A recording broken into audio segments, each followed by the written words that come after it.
Assalamualaikum warahmatullahi wabarakatuh. Alhamdulillahirabbil alamin. Asyhadu an la ilaha illallah wahdahu la syarikalah wa asyhadu anna Muhammadan abduhu wa rasuluhu. Allahumma sholli ala Muhammad wa ala alihi wa ashabihi ajmain. Amma ba'du. Faqala an-nabiyyu sallallahu alaihi wasallam, innama masalul jalisis sholihi wa jalisis su'i kahamilil miski wa nafkhil kir. Al-hadits.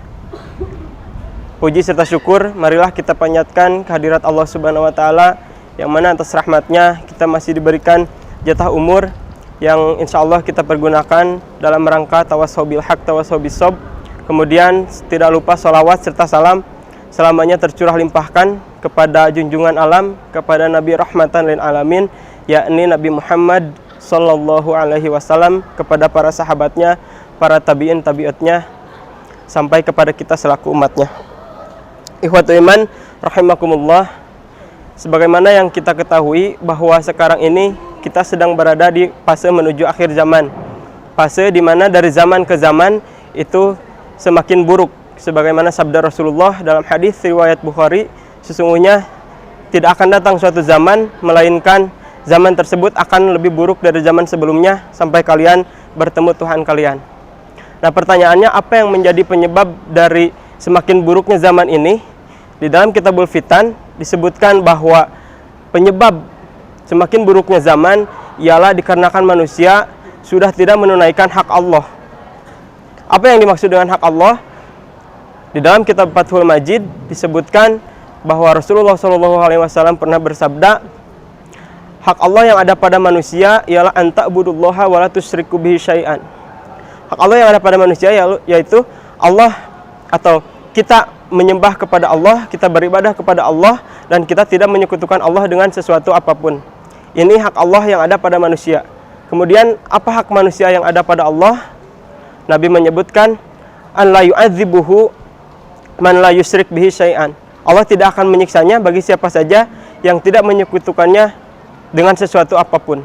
Nah, jadi ini merupakan suatu kewajiban, merupakan suatu tugas kita selaku manusia, yaitu beribadah, menyembah kepada Allah dan tidak menyekutukan Allah dengan sesuatu apapun. Ini wajib kita tunaikan. Maka jika tidak, Allah Subhanahu wa taala akan menurunkan azab kepada kita. Dan salah satu azab yang diturunkan Allah ialah semakin buruknya zaman. Nah, maka dari itu Rasulullah SAW mengingatkan bahwa beliau juga berkata tidak tanggung-tanggung di antara ciri dari orang atau ciri zaman semakin rusak ialah diantaranya banyak orang yang paginya soleh, sorenya sudah kufur lagi. Kemudian sorenya soleh, besok paginya sudah kufur lagi. Jadi dalam pengertian di zaman sekarang itu kita istiqomah di dalam kebaikan itu sangatlah sulit gitu. Nah, maka dari itu Rasulullah SAW mengingatkan jangan sampai hal ini terjadi kepada kita. Bagaimana caranya? Seperti halnya yang tadi saya sebutkan di mukadimah, bahwa di antara cara untuk kita agar senantiasa bisa istiqomah dalam kebaikan yaitu bergaul dengan orang yang soleh. Jadi ketika kondisi zaman semakin buruk, jika kita tidak bergaul dengan orang soleh, maka kita akan terbawa buruk. Minimal kita terbawa baunya gitu. Nah, maka dari itu Rasulullah SAW mengingatkan bergaulah dengan orang yang soleh. Nah, kemudian ibaratnya ketika kita bergaul dengan orang yang buruk atau ahli maksiat, maka sekalipun kita tidak terjun ke dalam kemaksiatan itu, setidaknya kita terbawa baunya gitu. Seperti halnya ketika kita bergaul dengan seorang pemabuk atau ahli maksiat, kita akan dipandang buruk oleh orang-orang gitu, meskipun kita tidak turut serta di dalam perbuatan maksiat itu. Sebaliknya ketika kita bergaul dengan orang yang soleh, maka meskipun kita masih awam, setidaknya kita terbawa harumnya.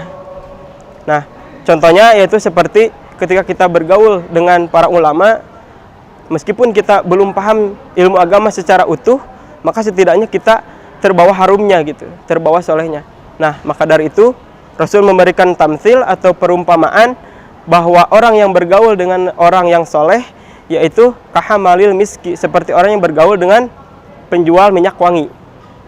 Dia mungkin memberikan minyak wangi itu kepadamu, atau mungkin kamu membeli darinya, atau paling tidak kamu kebagian wangi darinya.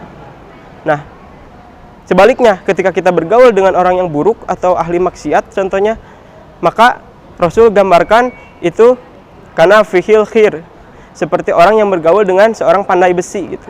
Mungkin dia akan membakar pakaianmu, atau mungkin kamu akan terbawa bau yang tidak sedap darinya.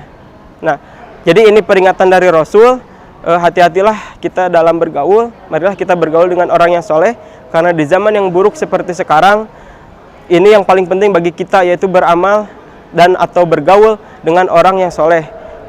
Supaya apa? Supaya kita bisa istiqomah di dalam kesolehan itu. Mungkin itu saja yang bisa saya sampaikan. Mohon maaf apabila banyak kekurangan. Mudah-mudahan ilmu yang saya sampaikan bisa bermanfaat bagi kita semua. Ditutup saja dengan doa. Rabbana atina fid dunya hasanah wa fil akhirati hasanah wa qina azabannar. Ya muqallibal qulub, tsabbit qalbi ala dinik. Wassalamualaikum warahmatullahi wabarakatuh.